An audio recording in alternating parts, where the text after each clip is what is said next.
If you currently have no offers for residency interviews, I'm going to share with you some easy ways that you can fix that, special tips for international medical graduates, and things in your application that program directors do not like, but you cannot change them because your EARS application is already certified.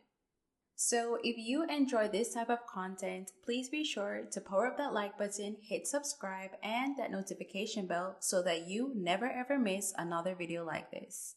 The first and most obvious reason that you have not received any interview offers as yet is that there hasn't been sufficient time. So it's very important that after you have submitted your application and programs are able to view it, you need to give the program some time to actually go through the applicants and decide who they will offer interviews to. Applicants typically receive offers anywhere from 1 week after programs being able to review their applications to 3 months after. So that is a huge gap. So that means that applicants can receive offers for interviews in October, November, December, and some applicants even received interviews in January. This happens because residency programs often have a specific allotted time for interviews, and they separate the applicants that they want to interview in batches. So an internal medicine residency program, for example, would send out interview offers for applicants in October, while they will send interview offers for a different batch of applicants in November and December. But there may be another huge reason why you're not getting interviews that you can fix right now, and that is that programs cannot contact you. So this can happen for several reasons. If you are located outside of the United States and you do not have a US telephone number, programs will not call international or overseas numbers. So you need to ensure that the number listed on your EARS application is a US number. You can do this by, for example, purchasing a US phone number through Skype. Another possibility is that you have incorrect or outdated contact information. So let's say that you have a US phone number and it is 1234567. But instead of that number, you put 1234456. So you need to look at the number and ensure that it is correct, and also look at your email address and make sure that the spelling and everything is exactly how it should be. Another unfortunate reason is that the emails that they send to you might not be in your primary or your inbox folder, and it might be sent to your junk or spam folders instead, which a lot of people don't typically check. So it's very important that you ensure that all emails from ERAS will be sent directly to your inbox. If you're not sure how to do that, you can just Google it quickly, or you can just ensure that you are checking your primary inbox folder, your junk folder, your spam folder, all the folders to make sure that you aren't missing interviews because of this. Remember that thousands of applicants have applied to residency programs, so if they reach out to you, if they called you once, emailed you once, didn't get through, they won't continuously be trying to contact you. They will just move on to the next applicant. Another huge reason for not receiving interviews is that your application is unfortunately incomplete. So for some programs, they specifically state that if your application is incomplete, they will not look any further into your application and they will move on to the next applicant. So if they ask you for specific things like, for example, family medicine, and they say that they want 2 family medicine LOR letter writers and 1 from any other specialty. However, you have absolutely no family medicine letter writers. For that program, you did not meet their requirements because they asked you specifically for that and it was not provided. So your application would just be completely skipped at that point. Or typically, let's say that a program asks for 3 LORs or 4 LORs, but you have 0, 1, or 2. Your application is incomplete. So again, they probably will not consider your application. If you have missing USMLE scores, that is also an incomplete application, especially if you are an IMG. So typically for USMD students, they could go ahead and apply with only their Step 1 scores. But that may change with the USMLE Step 1 becoming pass or fail, but we'll see. But for IMGs, oftentimes they ask specifically that you with both the USMLE Step 1 and Step 2 CK. Some programs even ask you to apply with your USMLE Step 3 scores as well. Next is applying without ECFMG certification. Again, this is another important point for international medical graduates. So if the program asks you to have ECFMG certification at the time of application, and you decide that you're just going to apply anyway, just know that applicants who actually listened or could adhere to what the programs ask for, they will have priority since they have all the documentation and can present a complete application to the programs. So a huge thing that program directors absolutely do not like is having enormous errors in your application. So you might be wondering what errors could be so bad that they would just completely dismiss or not even take your application into account. Well, unfortunately, one of them is falsifying data. So let's say that you are applying to neurology and in your application you listed that you have 20 publications. However, when the programs go ahead and try to find these publications, they are either non-existent or you misrepresented the research information, like listing yourself as the first author when actually you're the 8th author. So falsifying data in terms of your research is a huge red flag for programs. Also, if your personal statement, your CV, or anything that is a part of your ES application is plagiarized, that is a huge mistake, and that is something that is easily detected by programs. That just shows a lack of commitment and dedication to crafting a well done application that is original and true to your experiences, and just deciding that, hey, you're going to completely fabricate this whole thing and use someone else's work and someone else's words. So plagiarism is never okay. And once you certify your application with plagiarized work or falsified data, it is there. You cannot change it. It is basically permanent for the entire season. So they can see it as clear as day what has happened. The next huge mistake is submitting incorrect documents. So let's say that you are applying to 2 specialties, neurology and internal medicine, but you submit your neurology personal statement to your internal medicine programs, or you submit 3 neurology LORs and no IM LORs to the other specialty that you're applying to. So these are huge mistakes that you want to avoid. For some people in their personal statements, they even go ahead and add the names of the programs or the state that the program is in that they will apply to. And unfortunately, they make mistakes.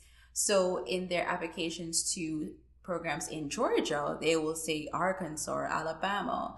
And that is a huge mistake. So you need to ensure that all of your documents are correct. Another reason for not getting any interviews is that you sent in a poorly written application. So oftentimes persons are so wrapped into getting the best USMLE scores, getting as much US clinical experience as they can, or research publications or certifications. But when it comes to actually having a well-rounded, well-thought-out application that can clearly state what you've learned from these and what your tasks were and how you are unique and different from other applicants, it is so poorly written. For example, being flooded with grammatical or spelling errors, or just having a very poor format and structure of the documents that you submitted. So it's hard to read, hard to understand, and just overall pretty sloppy and appears to be rushed. And finally, having informal or poor word choices.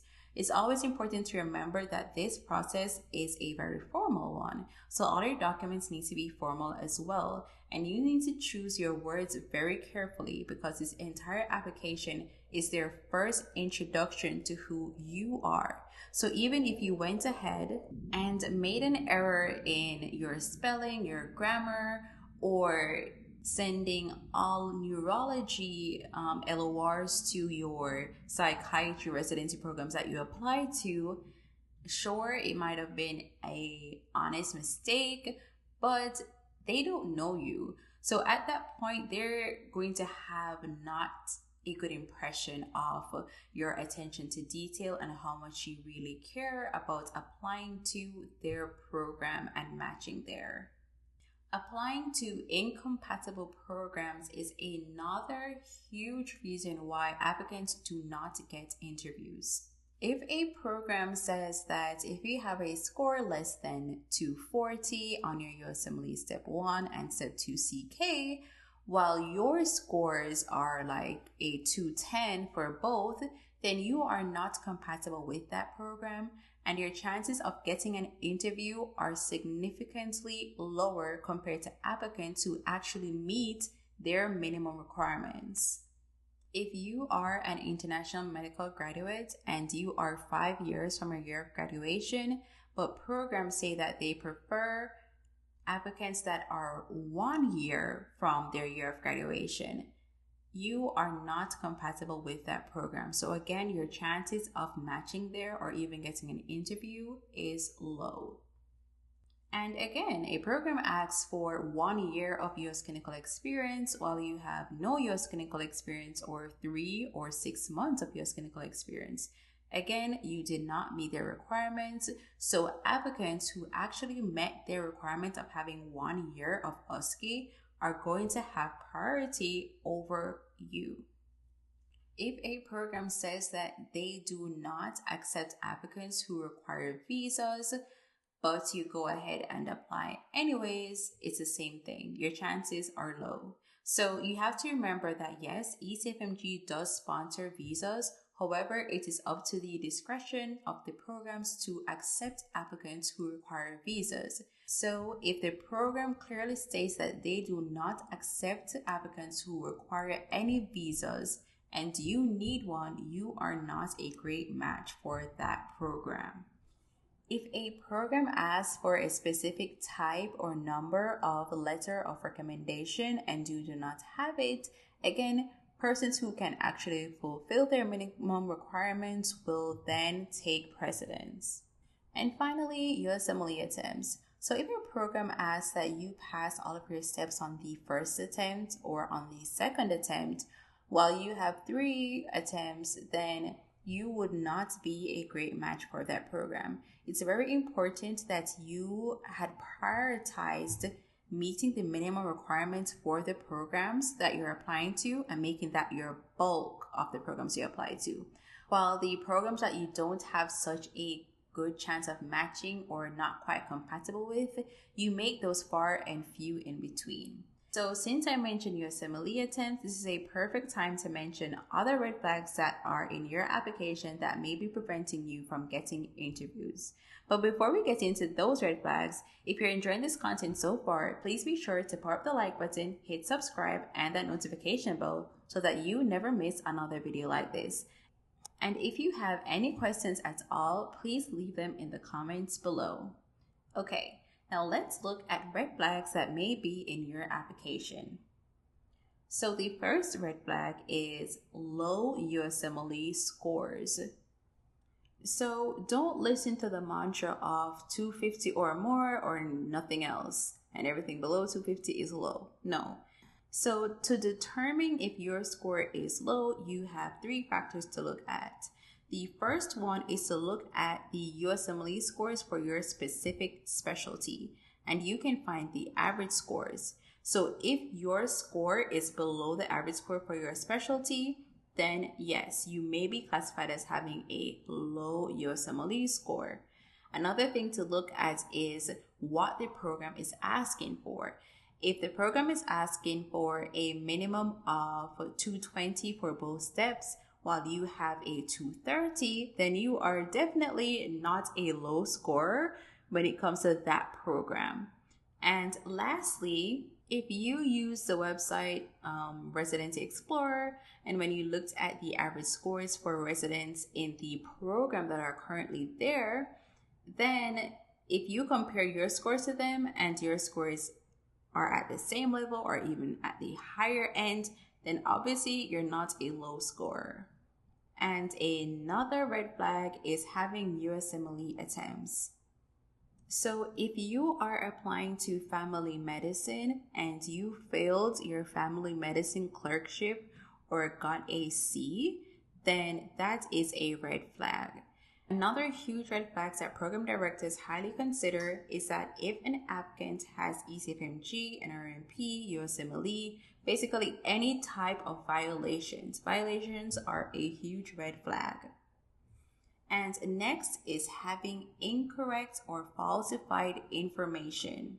For example, saying that you do not need a visa when you actually do. So this is a huge red flag. Another red flag is completely ignoring what the program asks for. So if you're applying to a state or rather a program in Louisiana and they say that, hey, mention why you want to come to this state, what you like about our program, and your future goals in your personal statement. However, you do not mention a single thing about Louisiana because you sent a generic or general personal information to all programs. So at that point, they won't really prioritize your application because, again, they ask you for something, you did not do it. An unfortunate reason for not getting interviews and not matching is that you did not choose the correct programs to apply for. Your process for choosing programs was not the best and maybe just really not well thought out. So for example, if you are an international medical graduate, but you are applying to programs that are non-IMG friendly, then you did not choose the right process of choosing programs. Of course, you want to apply to programs that are IMG friendly, that are more likely to choose you and appreciate the qualities that you have to provide as an applicant. So if you completely disregarded those programs and just went straight for non-IMG friendly programs, then that is a huge concern. So another thing to consider is not applying to enough programs. So let's say that you apply to 20 internal medicine programs, right? That would not be sufficient, especially if you are an IMG. Another thing to look out for is applying too late. So I'm sure that everyone has heard of stories where a person applied in November and they got an interview and they matched. But there are other stories of people who did do like a late application and it did not work out that way. So if you want an in-depth video about the pros and cons of applying to programs late, then let me know in the comment section below. So if you are an international medical graduate planning to apply to US residency, then I highly recommend that you listen to this part of the video. First, you have to ensure that you have a US phone number and that it is accurate when you input your information into ERAS, and do the same for your emails so that program directors can contact you and invite you for an interview. Next, you have to ensure that you have ECFMG certification at the time of application, even if some programs don't ask for it, because it has been proven time and time again that programs prefer applicants that have this certification at the time of application. Next, you need to ensure that you have applied to IMG-friendly programs. So I have a video about best states to apply for IMGs. So if you watch that video, I will leave a link to it. There is a distinct difference by specialty and by the type of IMG. So a IMG friendly family medicine state is different from a IMG friendly internal medicine state. If you are a US citizen or you have a green card, it will be a bit easier for you to match into a residency program in Florida, while if you need a visa, it is a lot harder to match into that state. So if you want more information about that, I highly recommend that you check out that video. But before you do, listen to these other points. Pay close attention to the visa status. So if a program is specifically saying that they will not sponsor any visas, or they are saying it is extremely rare for them to ever sponsor visas, know that your chances are lower here. So bear that in mind and ensure that you are applying to IMG friendly programs that sponsor visas if you require a visa. If you applied with 2 LORs but programs are asking for 3, do not continue with the residency application season with just those 2 LORs. Please update it and add an additional LOR as soon as possible. And also double check your personal statements and ensure that everything is correct. There's no plagiarism, you're not falsifying any information, that if you mention a state or program, it is the correct state or program. Because even though you have certified your application, you can still make changes to your personal statement. So if you have any concerns about that, then go ahead and make that change right now. But if you enjoyed this video, please be sure to support the like button, hit subscribe, and the notification bell so that you never miss another video like this. Again, if you have any questions, any concerns, any thoughts, leave them in the comment section below. Thank you so much for watching. Bye!